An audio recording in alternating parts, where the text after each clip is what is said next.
What's up everybody, I'm Seth Fowler, and today I've got two awesome pairs of sneakers that I'm going to unbox. One of them is an off-white sneaker, one of them is another collaboration. I've been looking forward to these sneakers for a long time, and now I finally have them, so I'm stoked. But before we actually jump into things, I want to give a huge thank you to my barber, actually, because he's literally looking out and he saw that my hair was getting ridiculous. Obviously, with this global pandemic, it's almost impossible to get your hair cut unless you cut it yourself. And last time I tried, I gave myself a bald spot, and that was in 4th grade. So since then, I haven't tried. So what my barber did, which I actually think is hilarious and a great idea, is he made hats for all his customers to cover up their long hair.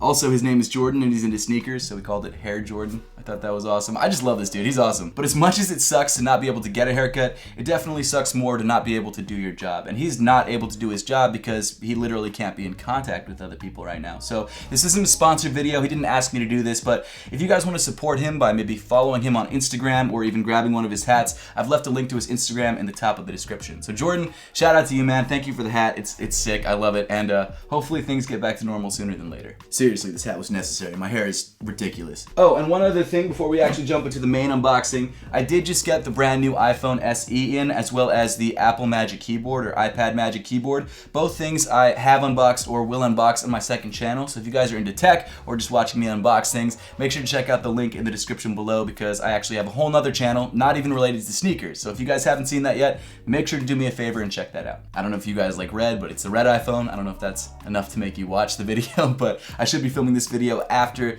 this video, so make sure to stay tuned and subscribe. That'd be awesome. But finally getting into the unboxing itself, here it is, this giant box. I actually bought these sneakers from Farfetch, which owns Stadium Goods, so I believe these sneakers are actually from Stadium Goods. I didn't realize that they would ship them in one box, which I think is great, because usually when you buy a couple different pairs of sneakers from somewhere like Nike, they ship them to you in like 5 different boxes, which is really annoying, but it looks like Stadium Goods was smart and consolidated. So shout out to Stadium Goods for being smart with their packaging. Okay, so scary knife time. Cutting this boy open. Thank you to everyone who offered to send new unboxing utensils my way through Gmail. I really appreciate it. I haven't been able to go through all the emails yet, but I definitely will. In the meantime, I'm gonna continue using Scary Knife. I think I also like using Scary Knife. As much as I hate this thing, I think I've grown attached to it. It's gonna stab me one day, but until then, I love it. Let's see what we've got inside the box. First thing, oh, well, at least you guys know what one of them is, and probably 2 of them. First thing inside the box is a bright orange Nike box, and as you can see, it comes in a matte orange with a glossy Nike logo on the top. You've got sort of an old school Nike logo on the side, and then on the front you've got the size tag, the Stadium Goods tag, and this little pull hole. I don't know if that's what you call it, but that's what I'm calling it. Doesn't sound great, but okay. Let's open this pair of sneakers. Okay, so as you can probably tell from the paper, we've got a pair of Nike Sacais. Oh man, these are sick. Okay, so as you probably saw, these are the Nike Sacai LDV waffles. This is the black and white colorway. I'm not exactly sure the name of the colorway itself, but I just call it black and white, which is probably what everyone else calls it. I think this is one of the cleanest pairs from the collection. Obviously, we just had the nylon pair come out a couple months ago. It's an awesome pair of sneakers. I think I prefer the original mesh pair. Although less durable, I think it looks better, at least in my opinion. Wow, this is a ridiculously long piece of paper in here. What the hell?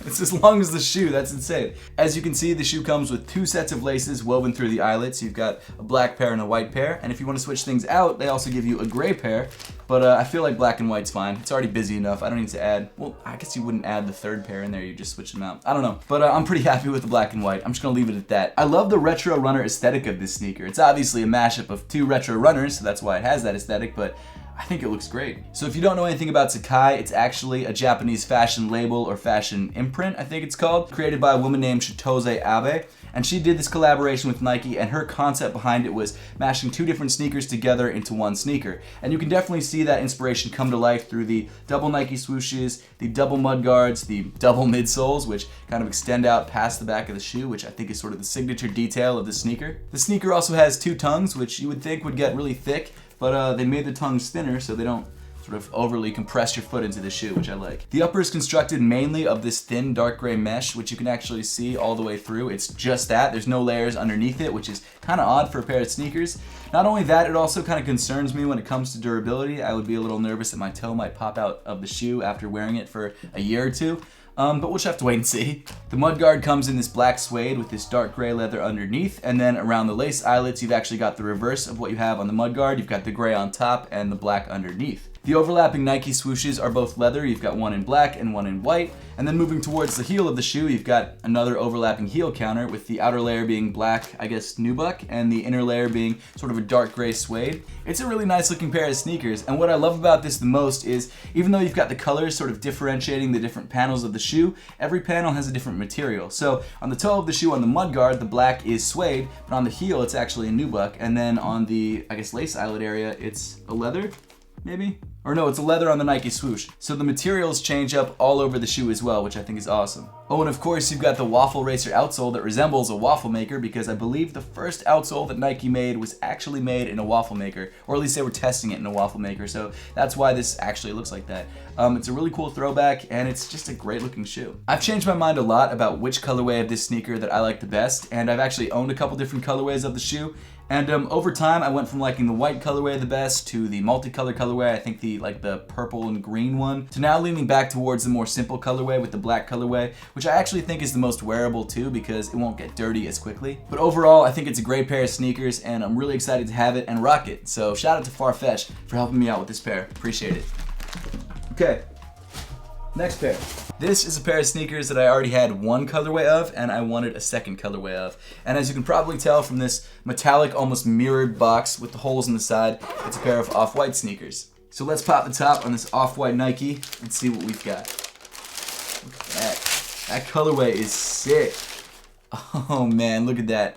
Love it, love it, love it. So this is the off-white Nike Dunk Low in the University Red colorway. I actually already have the green colorway, but this was a colorway that I was really bummed that I missed out on, and I'm stoked to have it. One of the things that I love about this shoe is that Virgil decided to keep this shoe very true to the original Dunk, other than the giant orange lacing system weaving over the top of the shoe.